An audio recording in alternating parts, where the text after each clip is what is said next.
Hi, my name is Brenda Ness, author of Secrets Revealed at the Time of the End. I am reading and teaching my entire book on YouTube videos. This is chapter 15. If you would like to go to my site, you can go to estherofisrael.wix.com/secrets revealed. When you get there, my site will look like this. This is the home page. You can go look at my book to order one, you can go to my biography, or you can go to my contact page to contact me. If you are ordering a book from a foreign country outside of the United States, please contact me and let me know which country so I can find out what the proper postage will be. If you scroll down, you can see the cover of my book, both the front and back cover.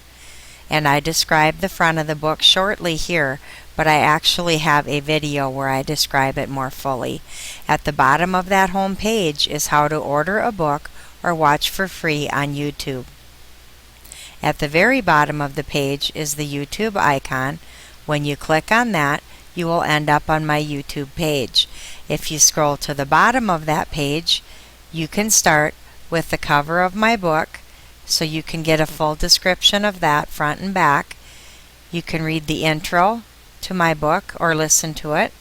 And then after that, it's all chapters. I'm putting my entire book online. Today I will be recording chapter 15. The name of this chapter is What Does Jesus Look Like? When I was viewing images on Google Earth, I had showed you a satellite photo of Jordan on page 74. I showed you what appeared to be an image of an eagle's head and wings over the mountains in Jordan. We'll just quick take a look at that. Here is the untouched image, and I thought this looked like an eagle head. That goes out into the Dead Sea. And down here on the second picture, this is where I actually etched in some wings here that I thought the mountains actually look like bones that could form wings. Okay, now back to the chapter. Here is the same area again, except this time I have enlarged an area of what would be the eagle's right wing, and I have lightly sketched in a face that I see in the mountains northeast of where Jerusalem will be. This area is part of the promised land that will be restored to Israel after the first end-time war. So here's a blow-up of that picture. And this is the Sea of Galilee. This is the Dead Sea. Now this over here is actually Jordan now, but if you go back in the Torah, the first 5 books of the Bible, it gives a description of the promised land, and this area would be included. Now what I noticed here, and I've penciled this in this picture, and in just a moment I'm going to show you an untouched picture, but I see a man's eyes, the bone of his nose, some hair that is pulled back, but yet there's some right here that's blowing forward this direction into the wind, which would be west. So it would be a wind, a strong east wind, that blowing his beard down here. You can kind of see the beard blowing and a mustache. And then here is the outline of a shofar. Okay, now I'm going to switch to the untouched picture. And now you can see what I was seeing. What I did is I darkened the eyes a little bit, right here, bridge of the nose. Actually, you can almost see the nasal cavities there. And then we have a beard, a mustache, and a beard. See that blowing in the wind there? I sketched all that in, and then the lightly little bit of the hair. And when you come over here, see the circular part of the end of the shofar, the horn? Now once you see this image, you will always see it every time you look at this area. For me, it was very fascinating to see these pictures. Okay, now this area down here, this dark spot, which looks like it's between the wings of a butterfly, is Jerusalem. And as you can see, the eyes look like they're looking right at the city of Jerusalem. I found that very fascinating. Now, if it were symbolically an eagle covering the protected wilderness with its wings, and she was looking to her right, follow her view down the right wing, and there appears to be the face of a bearded man. And this here is what I'm talking about. This is the picture from 74. The eagle would be looking to her right, and this is that face I was telling you about, a little bit smaller. I had actually blown it up in the other picture so that you could see it a little better. So if I scroll down a little bit here, you will see that same, see the eagle's head there? Looking right down at the face. So if this is an image of Jesus, he is in the right spot. He is east of Jerusalem. His head is northeast, but if you imagine a body, his heart would be almost due east of the Temple Mount.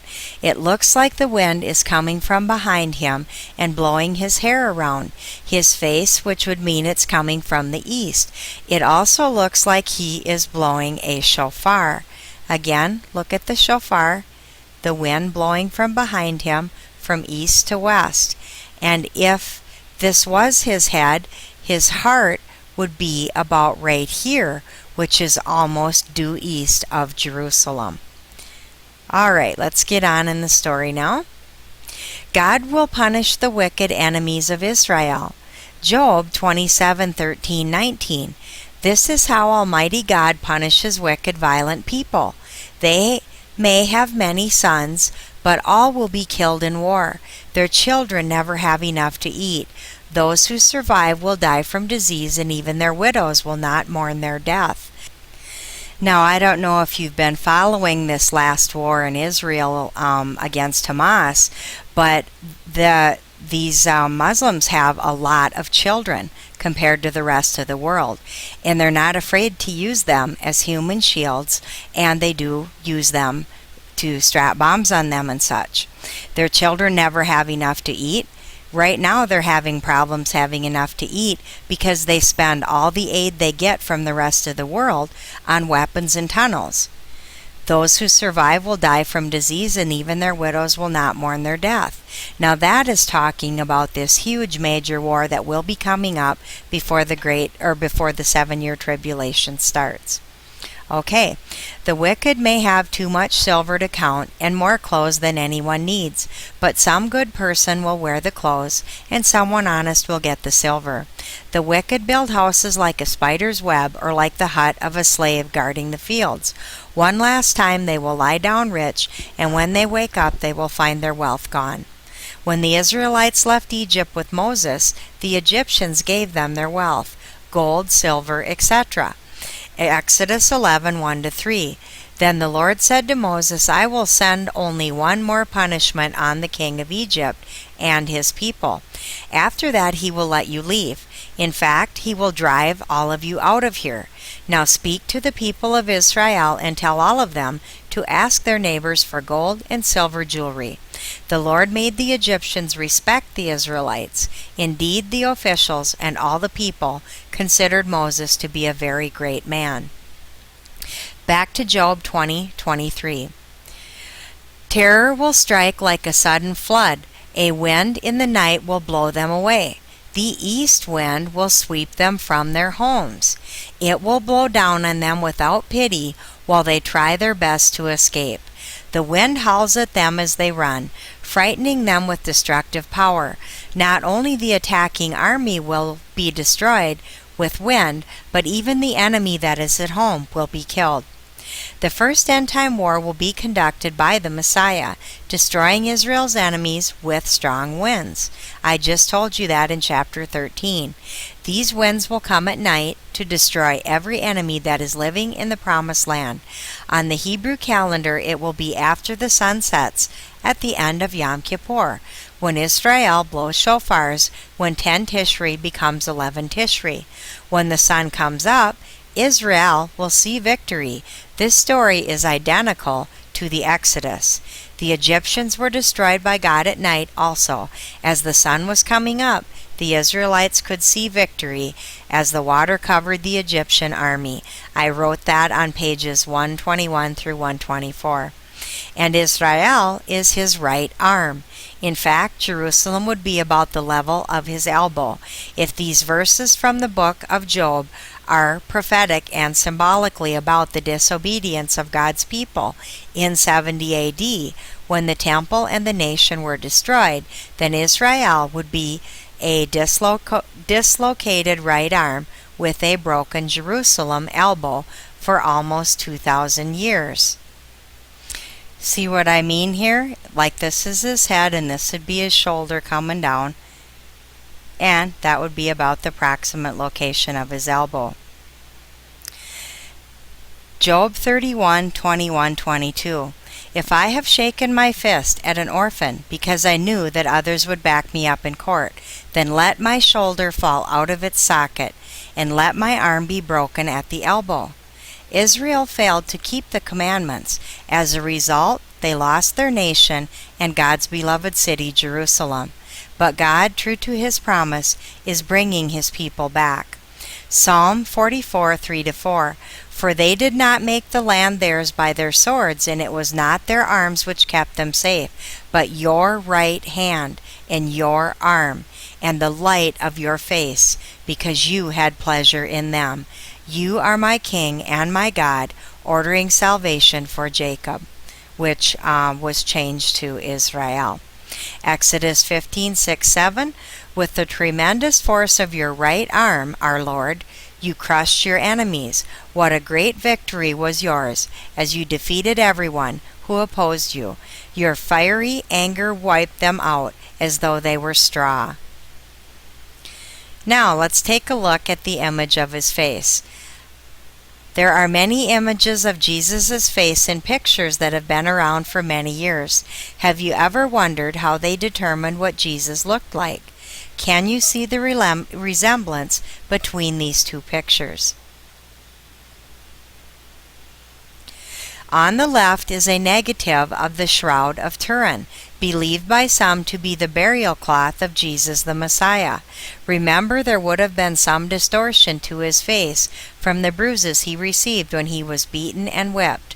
On the right is what I believe to be the most common picture of Jesus. So here they are. I blew them up just a little bit more, and the one on the left, as I said, is part of the Shroud of Turin. And then this picture, like I said, I had one of these, and they were very, very common. I saw them a lot when I was young. And as you can see, they do resemble each other. So that is where a lot of artists got the idea of what Jesus' face looked like.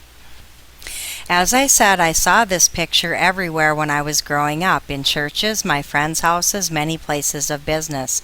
I even had a small 3x5-inch replica in my own bedroom.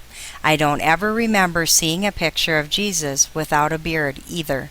The image I showed on page 199 in the satellite photo has a beard that is blowing in the wind.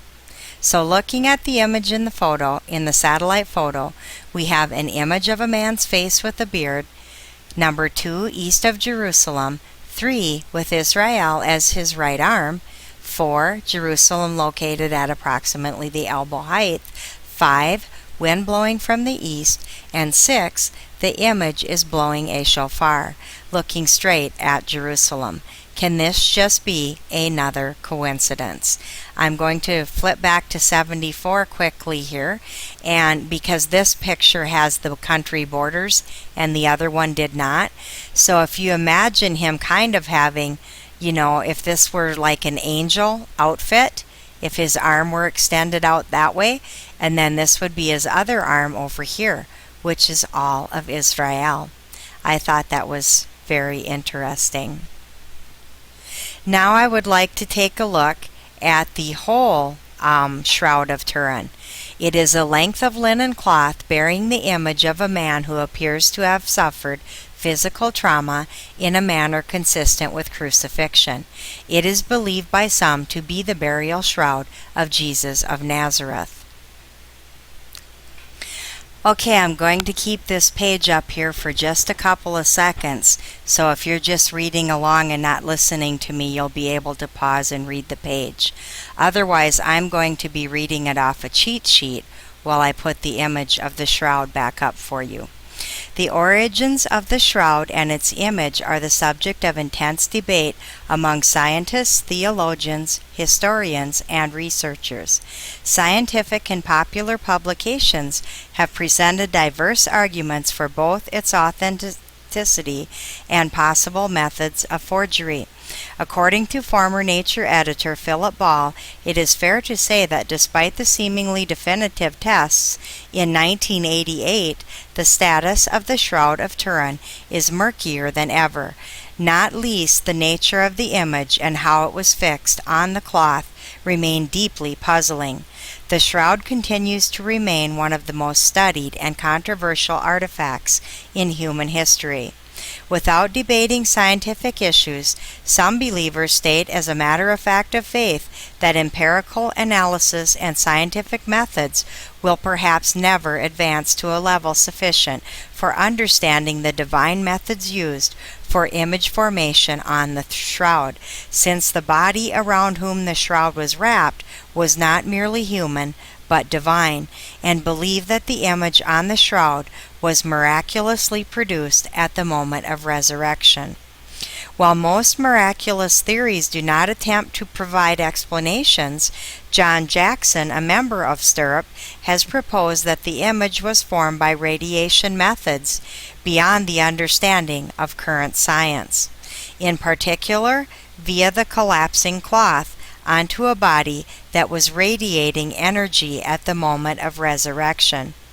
However, Stirrup member Alan Adler has stated that Jackson's theory is not generally accepted as scientific, given that it runs counter to the known laws of physics. In 1989, physicist Thomas Phillips speculated that the shroud image was formed by neutron radiation due to a miraculous bodily resurrection. Marking on the cloth have been interpreted as follows. One wrist bears a large round wound apparently from piercing. The second wrist is hidden by the fold of the hands. Upward gouge in the side penetrating into the thoracic cavity. Proponents say this was a post-mortem event and that there are separate components of red blood cells and serum draining from the lesion. Small punctures around the forehead and scalp, scores of linear wounds on the torso and legs. Proponents aver that the wounds are consistent with the distinctive dumbbell wounds of a Roman flagrum. Swelling of the face from severe beatings, streams of blood down both arms. Proponents state that the blood drippings from the main flow occurred in response to gravity at an angle that would occur during crucifixion. Large puncture wounds in the feet as if pierced by a single spike. Now I read the actual book of the Shroud of Turin, which is like a 400-page book, so obviously it had a little more information than what I'm giving here. So if you're as curious about the Shroud of Turin as I was, I suggest you read one of the books that have been written about it. Now I also have a map of Jacob's journey in this chapter, and when I show it to you, you will understand why it's here. Genesis 27:43-28. Now therefore, my son, obey my voice and arise. Flee thou to Laban my brother in Haran, and tarry with him a few days until thy brother's fury turns away, until thy brother's anger turn away from thee, and he forget that which thou hast done to him. Then I will send and fetch thee from thence. Why should I be deprived also of you both in one day? And Rebekah said to Isaac, I am weary of my life because of the daughters of Heth. If Jacob take a wife of the daughters of Heth, such as these which are of the daughters of the land, what good shall my life do me? And Isaac called Jacob and blessed him and charged him, and said unto him, Thou shalt not take a wife of the daughters of Canaan. Arise and go to Padanaram, Haran, to the house of Bethuel, thy mother's father, and take thee a wife from thence, of the daughters of Laban, thy mother's brother. And God Almighty bless thee, and make thee fruitful, and multiply thee, that thou mayest be a multitude of people, and give thee the blessing of Abraham to thee, and go to thy seed with thee, that thou mayest inherit the land wherein thou art a stranger, which God gave unto Abraham. Now again, I'm going to pause on this page for a couple of moments here so that anyone who is not listening but just reading along wants to read the page. And then I'm going to switch back to the map and read out of my cheat sheet. Genesis 32:24-31. And Jacob was left alone, and there wrestled a man with him until the break of day. And when he saw that he prevailed not against him, he touched the hollow of his thigh, and the hollow of Jacob's thigh was out of joint, as he wrestled with him. And he said, Let me go, for the day breaketh. And he said, I will not let thee go, except thou bless me. And he said unto him, What is thy name? And he said, Jacob. And he said, Thy name shall be called no more Jacob, but Israel. For as a prince hast thou power with God and with men, and hast prevailed. And Jacob asked him and said, Tell me, I pray thee, thy name. And he said, Wherefore is it that thou dost ask after my name? And he blessed him there. And of course Jacob is the father of the 12 tribes of Israel. And Jacob called the name of the place Peniel, for I have seen God face to face, and my life is preserved. And he passed over Penuel, the sun rose upon him, and he halted upon his thigh. Now compare the map of Jacob's journey to the first satellite image of the face. His travels led him on a journey all the way around the image of the face. Then on the way back to his parents, Jacob wrestles with an angel of God near Penuel, where he saw God face to face. The location is right below the chin of the image. Just another coincidence? So this was Jacob's journey, and he went up around to Haran and came back down. And as you can see, this is the bottom of the Sea of Galilee here, and down here is the Dead Sea. So that when we switch back to this picture, down here is the Dead Sea, and just above the head is the Sea of Galilee.